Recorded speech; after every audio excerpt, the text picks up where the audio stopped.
Hutan Batu Tegi terletak di Kabupaten Tanggamus, Lampung. Dalam hutan lindung ini tercatat ada 5 dari total 9 jenis kucing hutan yang ada di Indonesia. Hutan Batu Tegi adalah hutan lindung yang ekosistemnya masih sangat terjaga. Bahkan di dalamnya itu masih banyak sekali satwa liar, salah satunya adalah harimau. Dan hari ini saya sudah bersama kawan-kawan dari IARI dan KPH Batu Tegi mau mengecek rutin kamera trap yang ada di dalam hutan. Medan yang kami lalui tidak mudah. Area yang sebelumnya tertutup air kini sedang surut.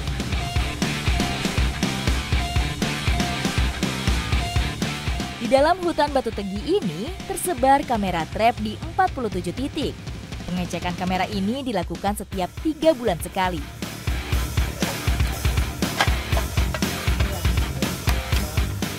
Nah, jadi titik pemasangan kamera pun juga nggak bisa sembarangan. Harus jaraknya itu 2 km ya Mas ya? Ya, 2 kilo. Antara satu dengan yang lainnya. Dan harus di posisi yang dekat dengan sumber mata air.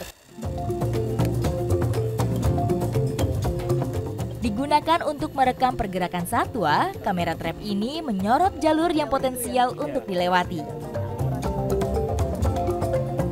Pada saat pengecekan kamera, baterai juga harus diganti agar dapat bertahan hingga 3 bulan.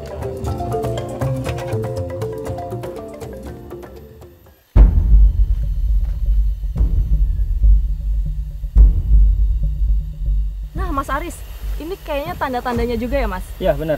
Ini biasanya mamalia yang punya tanduk nih, kijang, rusa, gitu. Jadi ada potensi mereka lewat sini. Ini tanda dia gesekin tanduknya. Tandanya nggak beraturan ya? Ya, benar, nggak beraturan kalau gitu. Jadi tepat banget pemasangan kameranya di sekitar sini. Ya, benar. Betul-betul pas karena ternyata ada tanda satwa liarnya lewat sini ya, Mas? Ya, betul.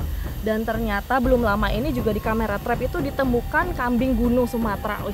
Keren banget. Nah, sekarang kita lanjut aja ke spot selanjutnya, Mas. Ya, boleh. Kita lanjut ke atas ya. Ke atas ya? Ayo, let's go!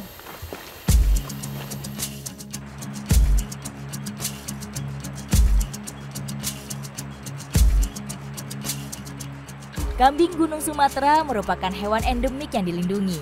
Keberadaan mangsa alami seperti ini membuat predator seperti kucing-kucing besar masih dapat ditemui.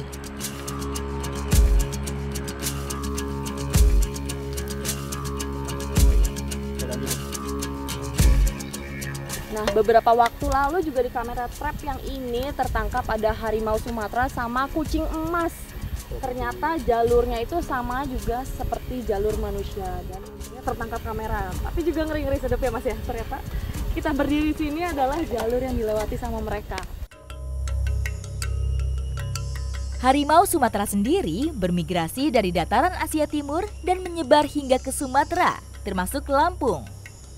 Perburuan serta menyempitnya lahan membuat status harimau dan kucing emas terancam punah. Namun peran hutan Batu Tegi turut serta membantu memulihkan populasi hewan-hewan liar ini. Di hutan ini masih banyak sekali satwa liar dan kami mau lihat rangkong yang spesiesnya julang emas.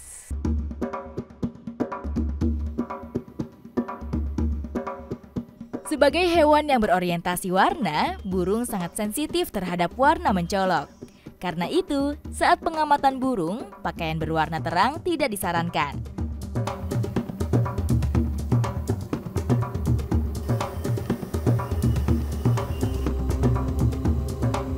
Nah, untuk memantau si julang emas ini, jaraknya kita harus sekitar 20 meter ini ya, Mas ya. Dan kita bersembunyi nih di bawah jaring hiding ini supaya samar.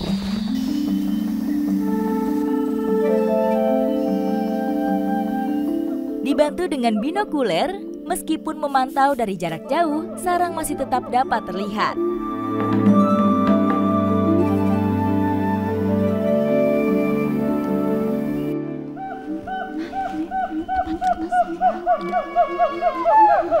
Aman suaranya tuh.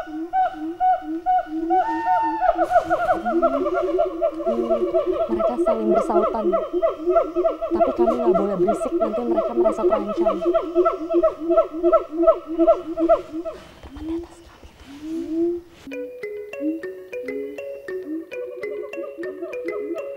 Kami menunggu keberadaan julang emas cukup lama. Suara siamang yang bersaut-sautan membuat burung ini terus waspada. Jadi letak sarangnya itu tinggi di atas pohon supaya untuk menghindari dari predator. Dan sarangnya itu terbuat juga dari lubang alami. Jadi bukan sarang yang dia buat sendiri gitu.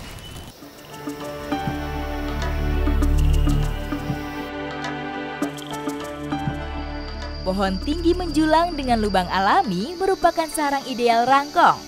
Lubang ini dibuat sedikit menutup menggunakan tanah.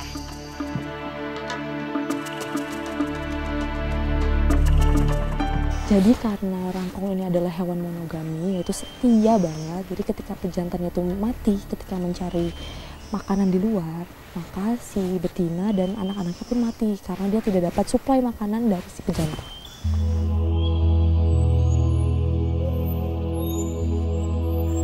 Sepanjang hari, pejantan akan bolak-balik membawakan makanan. Ketika hari mulai gelap, burung jantan ini tidak ikut bersarang, melainkan berjaga-jaga di pohon sekitar.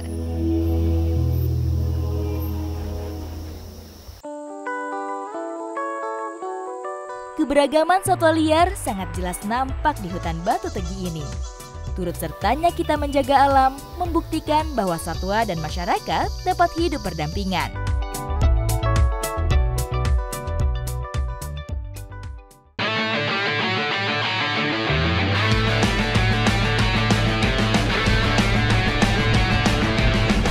Petualangan saya di Lampung belum komplit apabila saya belum mengunjungi daerah yang terkenal akan pertaniannya, yaitu Pringsewu.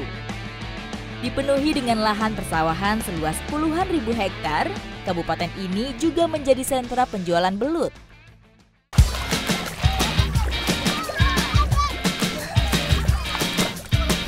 Memasuki musim penghujan seperti ini tidak hanya dipenuhi aktivitas bercocok tanam padi saja. Lahan sawah yang masih kosong juga dimanfaatkan untuk mencari belut. Dan yang mereka lagi cari belut itu sawah yang belum ditanami, karena memang sawah yang belum ditanami itu adalah habitat yang pas untuk mencari belut. Sawah yang berair seperti ini menjadi habitat belut. Meskipun dangkal, pada tanah berlumpur ini belut dapat bersembunyi dengan menggali lubang.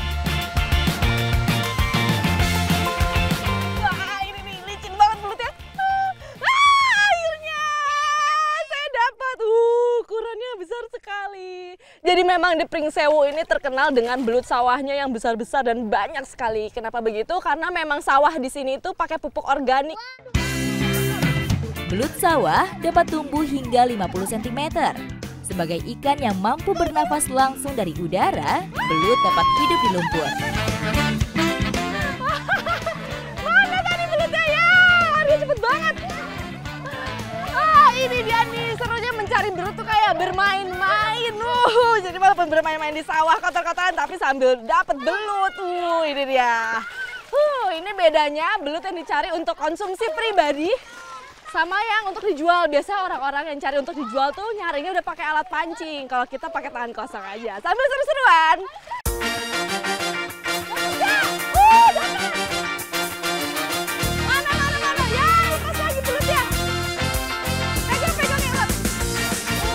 Menangkap belut dapat dilakukan dengan dua cara.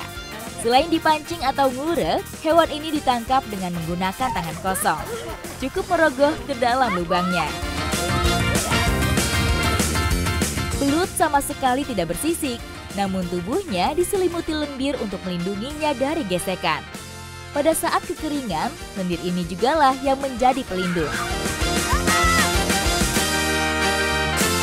Gimana adik-adik, seru nggak cari belutnya? Ternyata seru banget main di sawah sambil cari belut sama adik-adik ini. Dan saya rasa udah cukup nih belutnya. Abis ini mau langsung saya olah aja di camper van. Ikuti jejak saya, jejak petualang!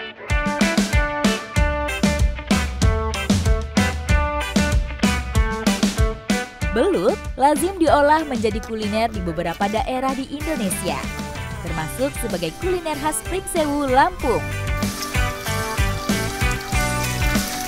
Sebagai ikan tak bersisik, mengolah belut tergolong mudah.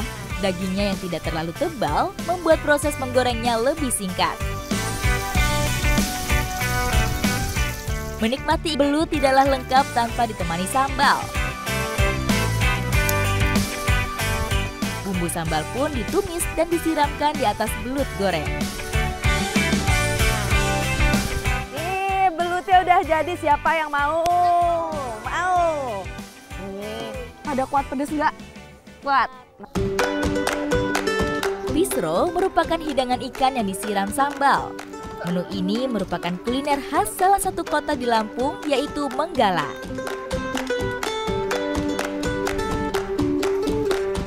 Pisro belut menjadi hidangan yang langka.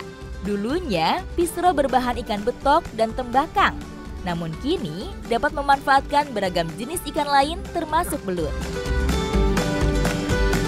Nggak heran kalau Pringsewu itu dikenal sebagai sentra belut, karena saya sudah membuktikan hari ini nyari belut di sawah dapetnya banyak banget dan besar-besar. Ditambah ditutup dengan sunset yang cantik kayak gini, jadi semakin lengkap petualangan saya hari ini. Ikuti jejak saya, jejak petualang.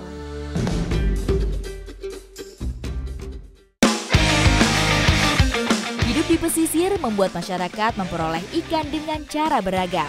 Bahkan, cara-cara tradisional untuk menangkap ikan masih dilakukan, termasuk memancing dengan layangan. Ini dia uniknya mancing pakai layangan, jadi nggak pakai kail. Umpannya langsung diikat aja di senarnya kayak gini. Jadi nanti tujuannya dengan adanya layangan ini buat ikannya tuh seolah-olah berenang di air, lompat-lompat. Nah, pas ada mangsa di sini, langsung ditarik ke jerat deh dapat ikannya. Memancing menggunakan layangan tidak mengenal waktu. Dapat dilakukan di pagi, siang, maupun sore hari. Namun, harus memperhatikan angin yang berhembus. Memancing dengan layangan sangat mengandalkan adanya angin. Ketika minim angin, layangan tentu tidak dapat mengudara.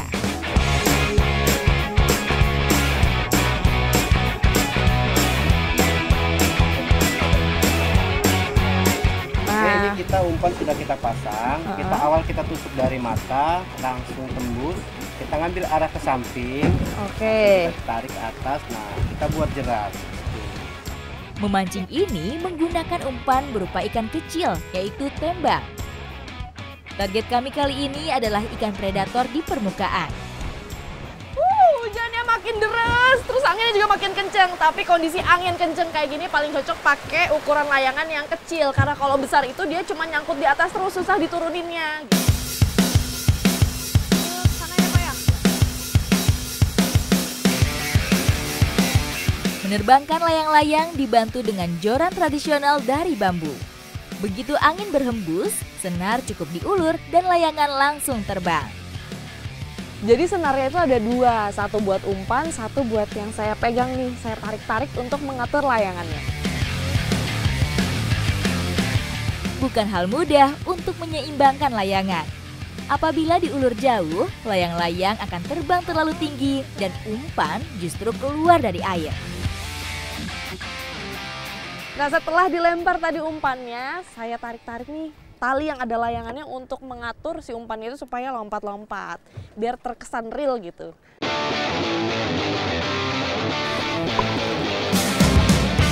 Setelah menunggu, tak lama nampak riak di sekitar umpan. Nah, ikannya Dapat. sudah. Dapat! Akhirnya!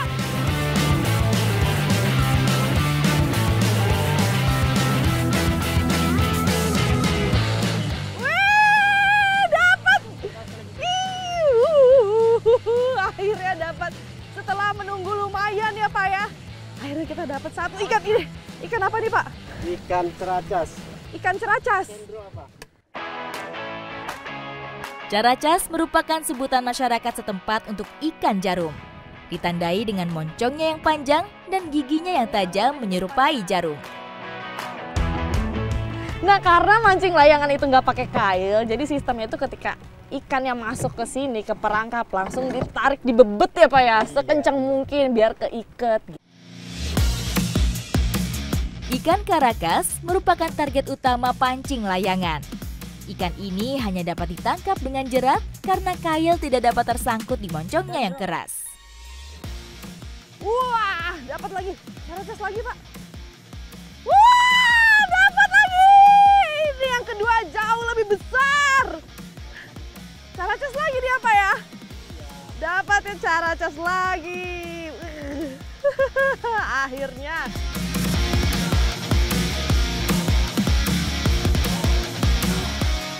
Nah, ini dia saya dapat ikan caracas lagi, dan yang kedua ini ukurannya jauh lebih besar. Cara megangnya pun harus hati-hati karena moncongnya ini tajam banget dan giginya seperti gergaji. Tuh lihat tuh. Jadi yang harus saya pegang tekan itu adalah bagian insangnya. Ikan pelagis ini banyak tersebar di perairan Indonesia.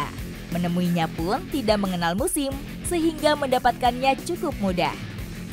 Wah, seru sekali, ternyata rasanya mancing dengan layangan dan dapat ikan caracas yang besar seperti ini. Nah, setelah ini saya akan ke camper van untuk mengolah hasil tangkapan hari ini.